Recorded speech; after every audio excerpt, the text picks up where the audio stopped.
You are now tuned in to Not Without Alonzo. There's a couple of memes going around right now. Oh, those are good. And one of them, somebody was clowning, and Takashi's pointing, Your Honor, and Dr. Dre, DJ Yella, and Ice Cube was a part of the World Class Record Crew, okay? And I saw that one.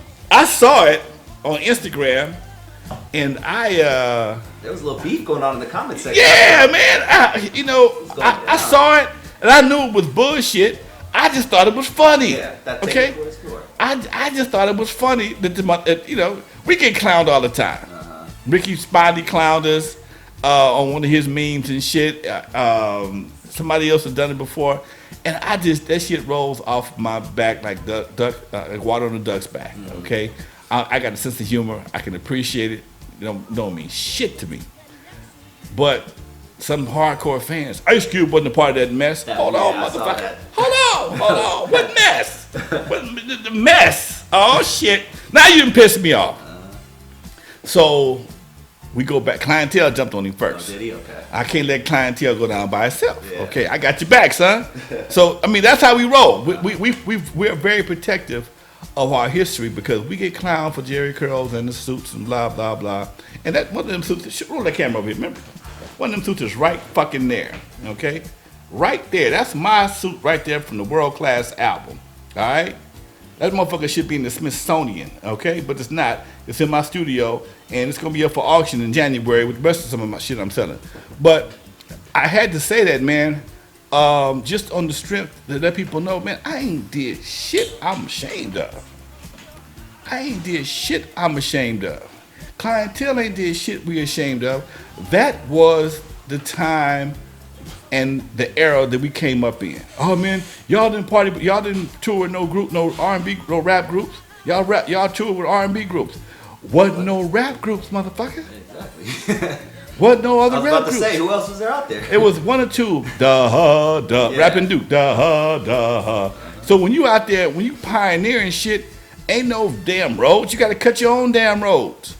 You got to cut down your own bushes to make your own roads. And it just pisses me off that people are so stupid, okay, that you would actually try and make that statement, that mess. Yeah. But what you don't know is, being a part of that mess, Crew Cut Records, Cube was on Crew Cut Records. Well, that was funny because somebody said he wasn't part of them. He was part of CIA. Right. Well, motherfucker, who you think they were signed to? Exactly. Or CIA came before Record Crew. Motherfucker, you still stupid. How the fuck you got their record? Who you think got CIA their record deal? Who? They was on my label, Crew Cut Records. When CIA was dancing at was party at Skateland, I'm the one took him to CBS, got them their first deal under Stereo Crew. I'm the one when we got dropped from Sony. Came back, fired up Crew Cut. It's in the record. It's fired up Crew Cut. Okay, went back to Macola. We'll tell you the whole story in the record. But because you done bought into the bullshit, you don't believe Santa Claus. You still believe Santa Claus is a little white man at the North Pole and the Easter Bunny laid chocolate eggs. Okay, you still believe in that bullshit. So anything that disturbs your beliefs, you can't accept it. There was time before N.W.A. I got love for N.W.A, man. They did never put me on the map, okay? But if you call yourself a historian, if you want to speak with some authority, know your motherfucking facts. And one lady was like, are y'all really arguing with the man who made the history? Are you really arguing with the motherfucker who was there before it even jumped off, okay? When it jumped off, he caught it. When the shit jumped off, I got you, hip hop, okay? So to sit there and find that's the part that really I find probably more frustrating than anything. You weren't even born yet.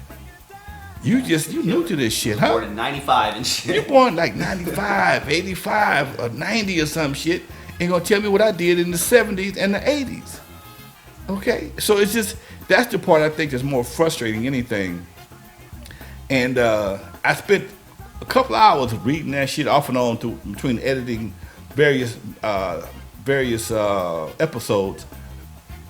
And I saw, last night I was watching television, Straight Outta Compton came on. And it just made me, I'm watching Dre lay down at the. He was first opening the scene after Eazy hopped over all them houses. Yeah, right. And then Dre was laying on the floor listening to music. And as the camera panned around, there was an 808 drum machine and a 1200 turntable there. And I'm thinking to myself, Dre didn't have an 808 till I bought one.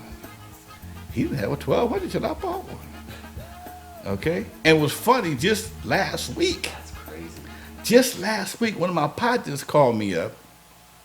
He says, hey man, somebody said they know you on the phone. I said, okay, cool, what's happening? So he says, man, you probably don't remember me, but I remember you from a story from back in the day. I said, what's the story? He says, I had an 808 drum machine I was trying to sell. I lived in Hawthorne, and these two guys came by the house to buy the drum machine.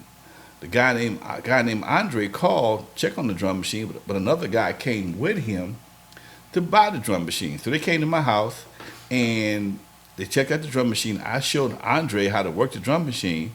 The other guy paid for it, okay? And I didn't think much about it then, but they when they left, I saw their jackets. It was World Class Record Crew on the back. And he says, they got into a BMW. I said, that was my BMW. He said, that was you. I thought that was you. That's so crazy. Okay, so here I am buying drum machines, wearing the jackets that everybody hated on. So these are the kind of tidbits. The opening scene was opening scene was bullshit. Okay, it was bullshit. Okay, so but then, oh man, this is just a movie. Yeah, it is a movie, but what you understand is, a lot of people, that's all they know is that movie. Yeah. Okay, and like them, I have a legacy to protect. Okay, I can't let you do me any other kind of way, and for the next 30 years be a debate like Puff the Magic Dragon. You remember that song Puff the Magic Dragon? Yeah, of course. Well, that's about weed or something? Yeah. Well, it depends on who you ask. Yeah. Okay, so I don't want my story to be convoluted and end up all fucked up 30 years after I'm gone, or too old to think about it or to correct them. So I spend my time on Facebook. I spend a little time on Facebook, a little time on YouTube telling the story. That's why I'm interviewing my people right now. I got a few people. I got Mike T. I got Chill coming through, Toddy T. The players who was there in the very beginning, okay? And it's very important to me that my story be told correctly, because I did too much not to be recognized more. Yes, the fruit always overshadows the roots, okay? But without the roots, the whole fucking tree falls down.